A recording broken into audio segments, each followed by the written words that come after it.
Waheguru Ji Ka Khalsa, Waheguru Ji Ki Fateh. This is the story of Sohena and Mohena. And this is a story of true longing and sweetness and what we call nimrtaras, the essence of devotion and the essence of sweetness and the way to live and behave in such a way that's the most devotional and sweet way. So Sohena and Mohena were a couple. They were basically a prince and a princess. They're very wealthy people and they had no problems in their life.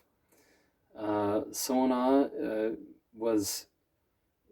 he was very skilled in musical instruments, and so was she. Mohena was also. They were experts in rag, and they had their different tutors, which was very normal for rich people to have, tutors who teach them about music and about literature, and also about devotional worship. And so they had one pundit who was advising them about how to do their devotional rituals.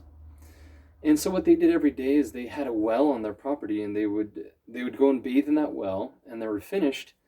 They were instructed that they had to take an extra bucket of water to go bring it to the idol that they had to worship, and they had to wash that idol, and they had to start their whole ritual of worship and singing to that idol.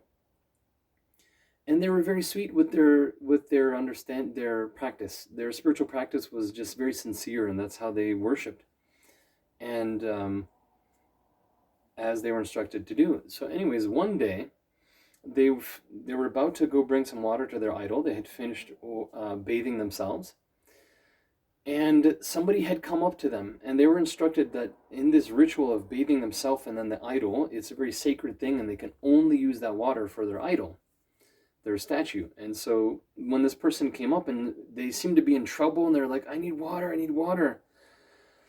And they thought, we're not supposed to. We've been instructed how to do this, and we can't give somebody else the water. It's only for this purpose. We have to, we're in the middle of this process. And he said, I've been injured. I need water. And they thought, well, we don't want to break the rules. And so they said, sorry, this is meant for our worship. We can't give you the water. And they felt uncomfortable, but they just left, and they weren't giving him water. And the person who was in trouble said to them, he said, you love God on one side, but on the other side, you're not helping his own creation. This is not the way to get darshan. He said, with this, you will not get darshan. And they thought, well, we don't know what that means, but okay. And then they left to go finish their ritual. They bathed their idol, and they started doing their normal thing, what they do, and they singing the beautiful classical rags. But something felt a little different than normal, and they were not focused, and they couldn't get into this feeling of their devotion they normally do. And they thought, I think we made a mistake. We should have really helped that person. So they went back to the well to go get some water, and they saw that he was there and he was dead. And that, oh my God, we should have really helped. Who knew that he was going to die? And here we are just carrying on with our day. Then several people, a band of around 10 people showed up, and they said, did you find that person? We've been trying to find him. And they said, well, he seems he's here. And they said, oh my God, this man, he's a Gursikh, he's a Singh of Guru Gobind Singh. And we are trying to find him because he saved our lives. There were some bandits that came by, and they were robbing us and threatening our lives, and he saved us from those bandits, and he got injured from saving us. And when the bandits left, we've now been trying to find him. And so the couple realized, wow, we made a really horrible mistake, that we didn't help this man, this Gursikh of Guru Gobind Singh. And but what can they do? So they carried on with their life, and they continued to try to be they had a very blessed existence, a nice life. And they would continue with their morning rituals, and they would bathe themselves and then their idol. But every day it was not working anymore. Their devotion, the feeling just wasn't there anymore. And they kept remembering what he had said. He said, this way you will not get the darshan. And what does that mean? And it was echoing in their brains, in their minds, and they just didn't feel comfortable anymore. They were not satisfied anymore. And they the more time that goes on, they realize that they heard more stories of who is this Guru Gobind Singh, and they heard even more stories. Who is the master of this person who we didn't help. And the more they heard about Guru Gobind Singh, the more they heard he's antarjami, he feels everyone's hearts. The more that they were convinced that he must be this great, great spiritual being. And the more that this thing in their minds kept echoing that we will not have the darshan, they feel that what if it's true? What if he is this, he's the true guru, he's the guru of this time, and he's the greatest spiritual being. What if it's true we can't have his darshan? What if we miss the opportunity of our life to meet him and see him? And this idea just pained their souls so much. Like I said, they're very sweet people. And the idea that they can't see such a guru, it just pains them so much, and they're now just consumed with the sense of this nimirta rasa, of humility and longing to be with their guru.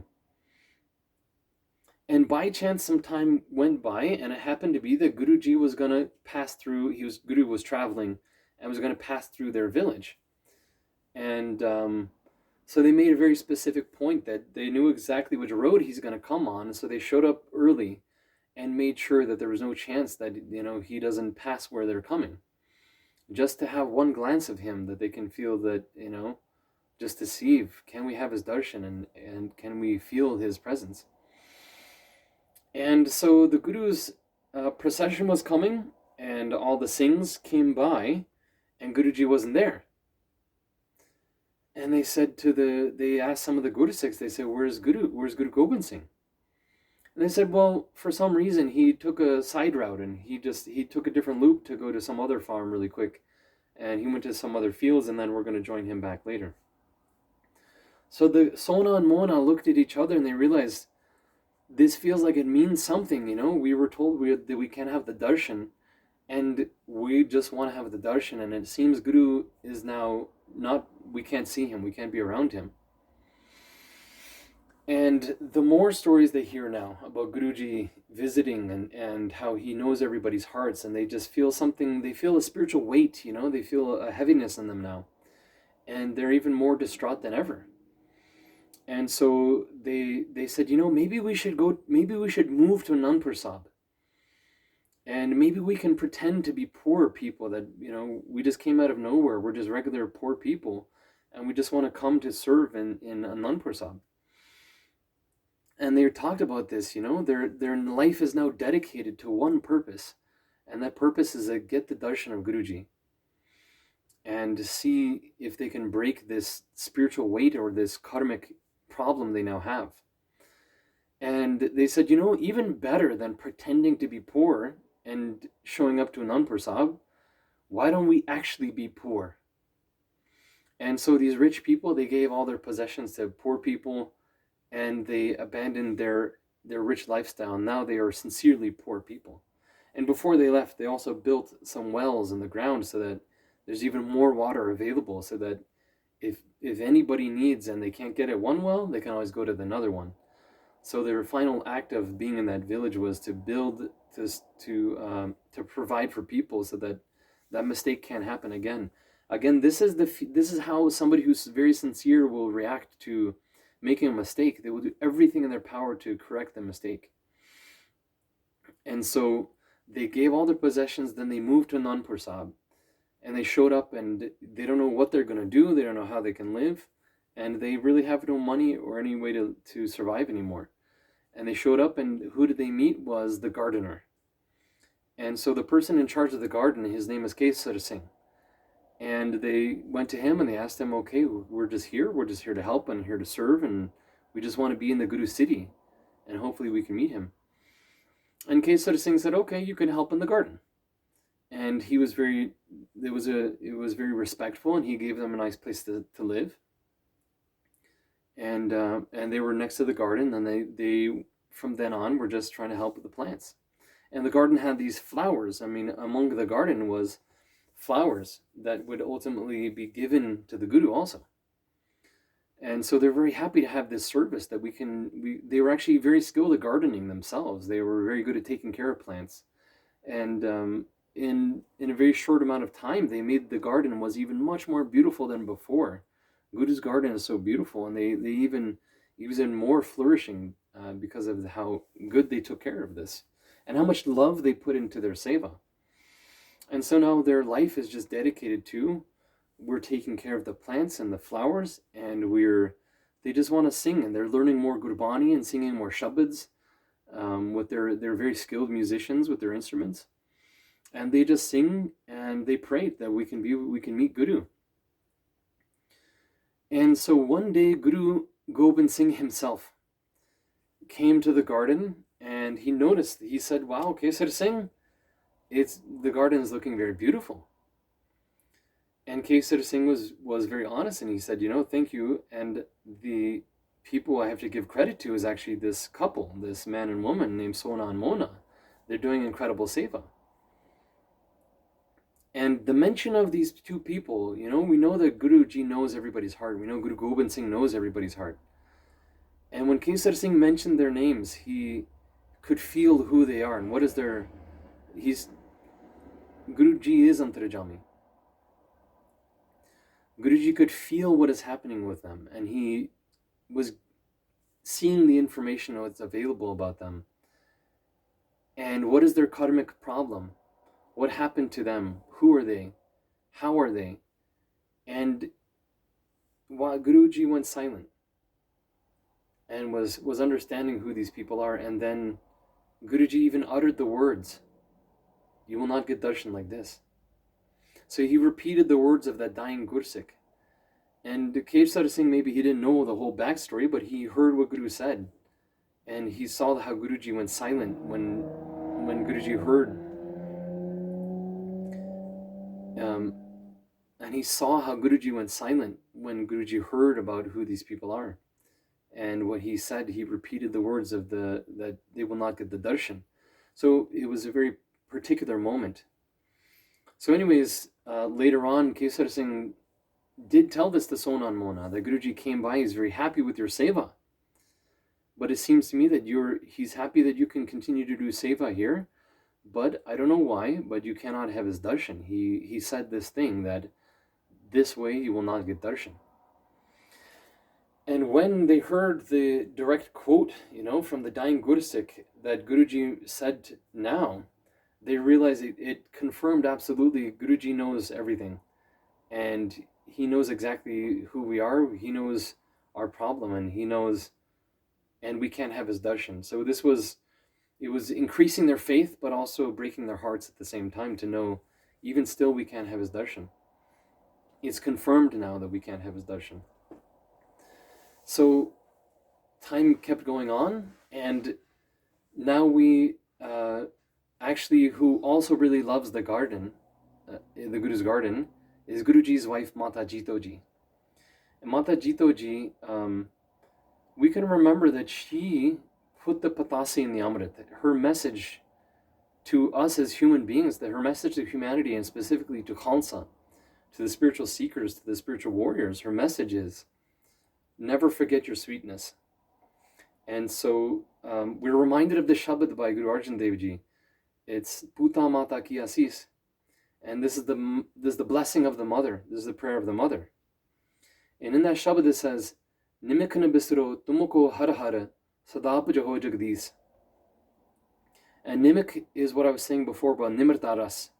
So it's Nimikana Bisro, never forget your sweetness. This is the message of the Amrit. Never forget your sweetness. Tumuko Har Har Sadap Jaho Jagdis. Always meditate, remember God. And be singing and engaging in your devotion towards God. This is her message. And so Mata Jitoji herself is now at the garden.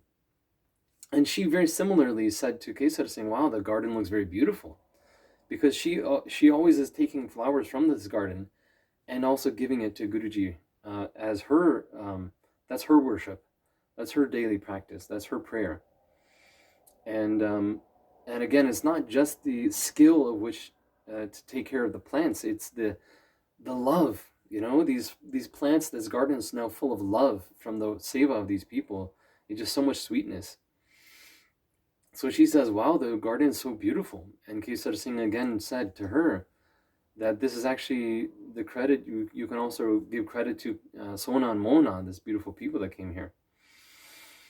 And she said, well, who are they? He said, they're just very sweet, poor people. And one time Guruji came and said that they can't have his darshan, but he gave them his seva. And, that sounds very funny, that why should Guruji not give his darshan to these sweet people? The Guru Sikhs, they take the word of the Guru, but the Mataji is in a different kind of position where she can get the backdoor access, she can get the secrets from Guru. And so she eventually asked Guru Gobind Singh, and Mataji asked him, there's these gardeners, these sevadars, and they're doing such a beautiful seva, but why can't they have your darshan? And nobody told him the story, but he knew, and he told her. He said, one of my beloveds, one of my khalsas was dying, and they denied him to help him.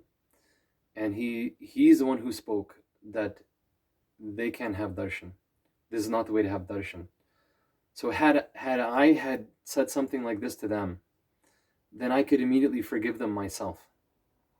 But I'm bound by the words of my Guru Sikhs, and I have to abide by that. And Mataji understood, and she was trying to feel like, what can I do? What can I do to help? The mother is just there. She doesn't feel right that everybody's her child. All these beautiful souls, these are her children.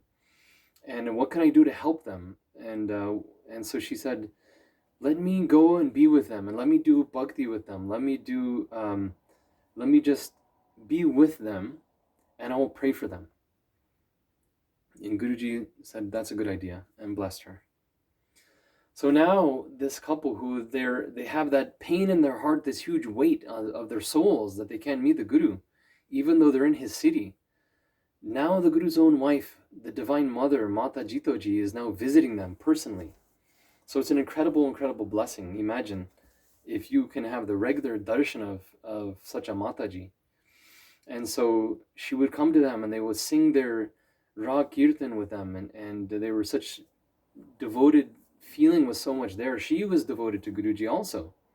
So they're being devoted together. They're just in longing to be with the Guru, to sing God's praises and to sing for the sake of Guru and sing Gurbani.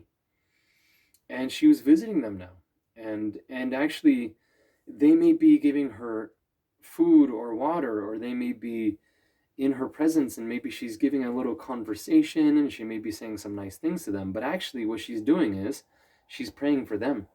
She's praying from the most divine blessing of the mother that they can meet the Guru, that their karma is broken, that this tragedy is finished, and they can be fulfilled and they can be happy. So there's nothing more powerful than the prayer of this mother. And again, this reminds us of the Shabad, the Puta Mata Ki Asis, that the prayer of the mother is the most powerful thing. So for sure, Guruji wants to forgive them. Mata Jitoji is there praying for them. Their hearts are crying to God, crying to the whole universe that we want to meet the Guru. So something has to change. Definitely the whole divine has to create some play that will break their karma. And so this is how it happened. Some more time passed by, and somebody came to visit the Guru, and he's a fakir. And a fakir is kind of like a holy man. But this person wasn't actually very sincere. He had spiritual powers, this fakir. And he looks like a holy man. He travels around like a holy man, but he's actually not as sincere inside of his heart. He's not very pure-hearted, actually. And so he shows up to Anandpur Sahib, and he comes to the garden also, and he will stay the night, and the next day he will go and visit the Guru's court as a guest.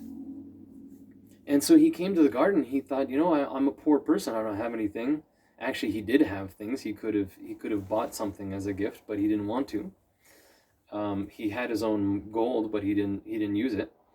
And so he went to the garden and he said, wow, these flowers are beautiful. I imagine if I can give these flowers as an offering to Guruji tomorrow.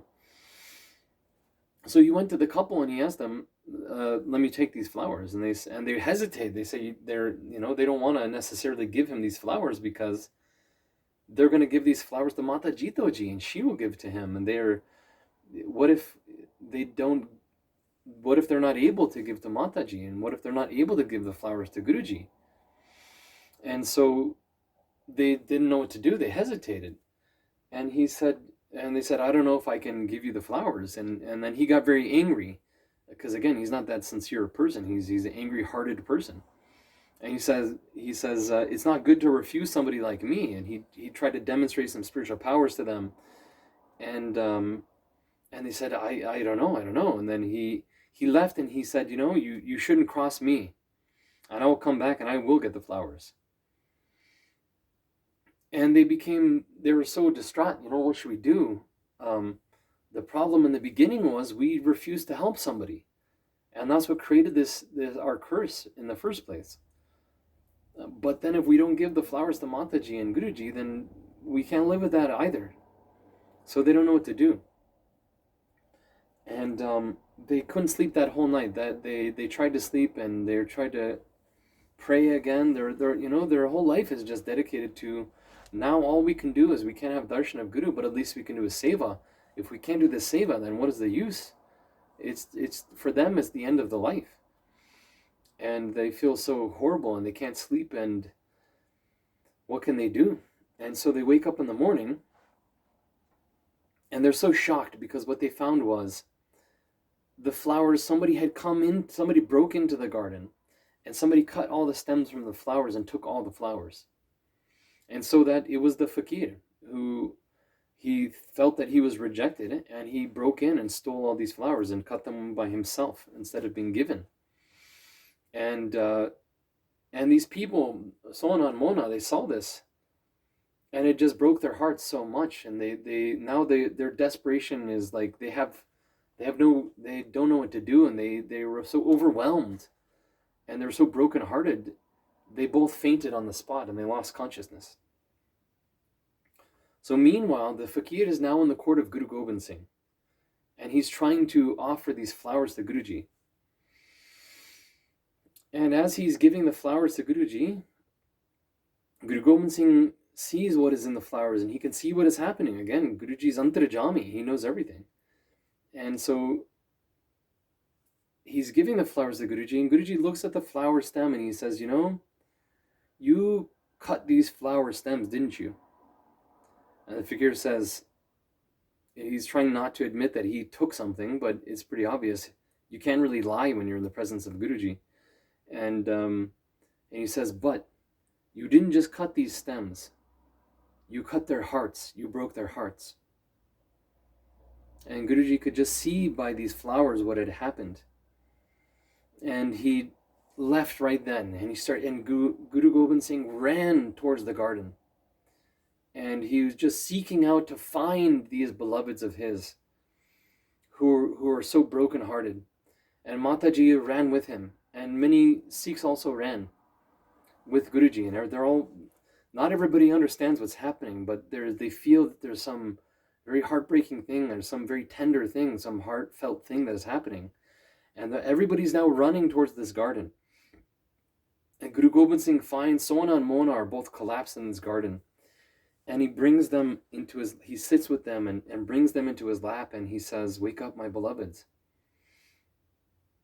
And they wake up, and they open their eyes, and they see his face.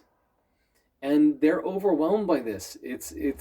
They were overwhelmed before. They didn't know what to do about the flowers. They didn't know what to do about the Gursikh in the beginning. They've given up their lives. They live in desperation now.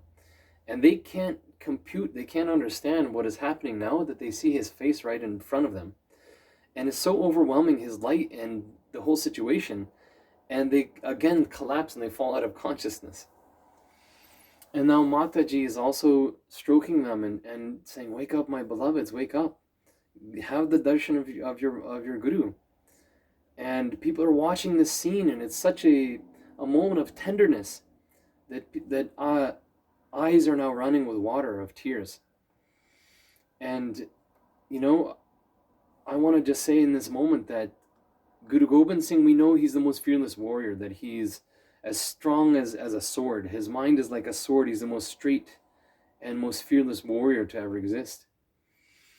But we also have to remember, just like the Mata Jitoji's lesson to us, never forget the sweetness. And the story is showing us that not just is he the great fearless warrior, the Guru Pitta, our divine father, he's also the most tender-hearted. He's the most tender-hearted. He feels the pain of your heart. He feels the longing of your soul. And now he's the great warrior guru is kind of acting like a mother now. This whole story is the story of the mother's prayer. And he's handling them with such tenderness and such sweet care.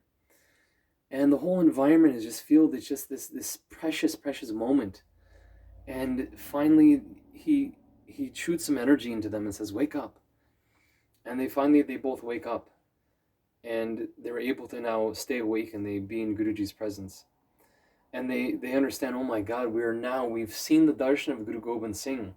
And they bow down, they fall at Guruji's feet, and then this moment of longing has now been fulfilled. And this heavy karma that they had has been broken. And they invite Guruji into their small little hut and they start singing just like they had done for Mataji. So first they could have the darshan of Mataji, and then they can have the darshan of Guruji. And now they're singing and they're giving their prayers and their hearts in the form of this kirtan. And there's something we can learn from this, that, you know, the mother, Mata Jitoji, the matas, the mothers, the divine mothers, they are here to help us to meet the Guru. And they have the secrets of the Guru, they have the backdoor access. And sometimes we don't feel like we can connect with Guruji. Of course, we should always try our best to pray to Guruji. But let's not forget also that Mataji is also with Guru. And she can help us, and she's there. Our mother is there. You know, as Khalsa, we have Guru Gobind Singh is our father, and Mata Sahib is our mother. And she's also there to help us to be with Guru and be with them together. And she will answer our prayers as the mother. So now these people, their prayers fulfilled, they've been in the presence of Guru Gobind Singh, and they're super blessed now. And that's how the whole divine play happened.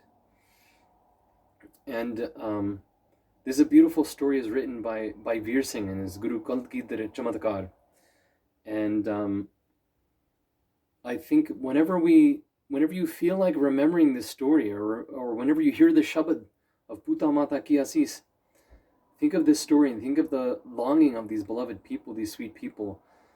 Nimikana Bisuro, Tumako Har Har, never forget your Nimrita Ras, never forget this sweetness, never forget this way of living in devotion towards Guruji. Sadapa Jaho Jagdis, and just as they are always singing, just as they dedicate their lives to singing and praying to be with Guruji, let us always be in longing like this. Sadapa Jaho Jagdis, the creator of the universe, let's also sing and remember and pray to the Lord of the universe and to Guruji. Vaheguru Ji Ka Khalsa, Vaheguru Ji Ki Fateh.